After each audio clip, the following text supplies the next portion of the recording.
আমাদের এখন যে রুলসগুলো আছে কায়োপ্র্যাকটিকের, যে আমরা রুলসগুলো ফলো করি সেটা হচ্ছে 5টা রুলস মূলত ফলো করি।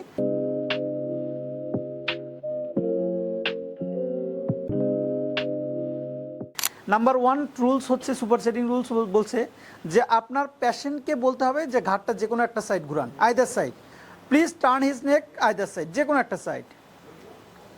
এবার আবার আমরা লেগ লেন্থ দেখবো, দেখার পরে যদি দেখি ব্যালেন্স, তার মানে তার রাইট সার্ভাইকেল সিনড্রোম, তার মানে তার রাইট সার্ভাইকেল সিনড্রোম। আবার নিউট্রাল করেন,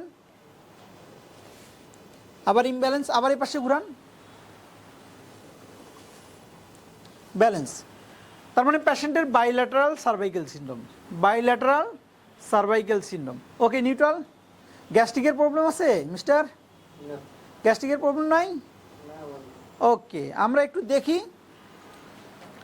বাইল্যাটারাল সার্ভাইকেল সিনড্রোম থাকলে মূলত T6 লেভেলে পেইন থাকে। কোথায় পেইন থাকে? T6 level. এখানে পেইন আছে? আছে? জোরে বলেন। পেইন আছে, তার মানে T6 লেভেলে পেইন আছে।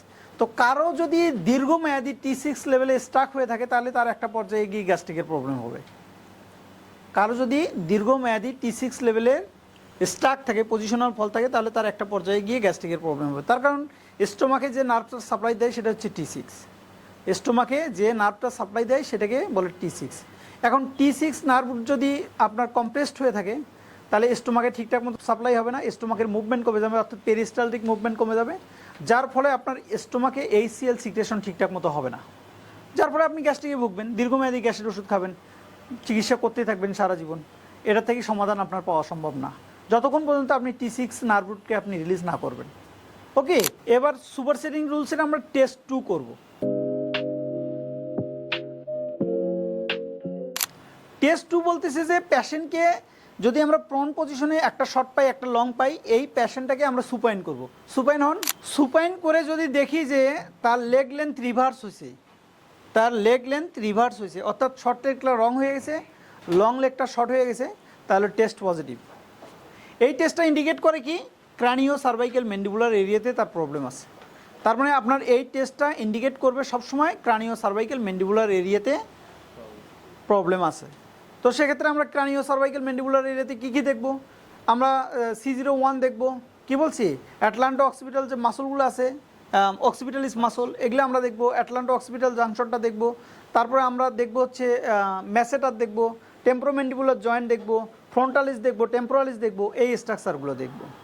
ওকে, এই স্ট্রাকচারগুলো দেখলেও মোটামুটি cranio cervical mandibular area correction হবে। টেস্ট 3 কি বলতেছে?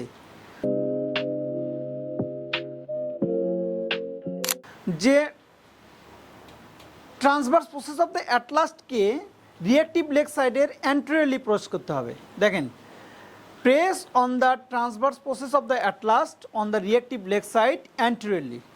যদি আমি প্রেস করার পরে লেগ লেন্থ ব্যালেন্স পাই, transverse process of the atlas এই যে এখানে আমরা প্রেস করলাম অ্যান্টেরিয়রলি, এবার রিয়েক্টিভ লেগটা যদি ব্যালেন্স হয়, যদি লেগ লেন্থ ব্যালেন্স হয়, তার মানে এই টেস্টটাও পজিটিভ।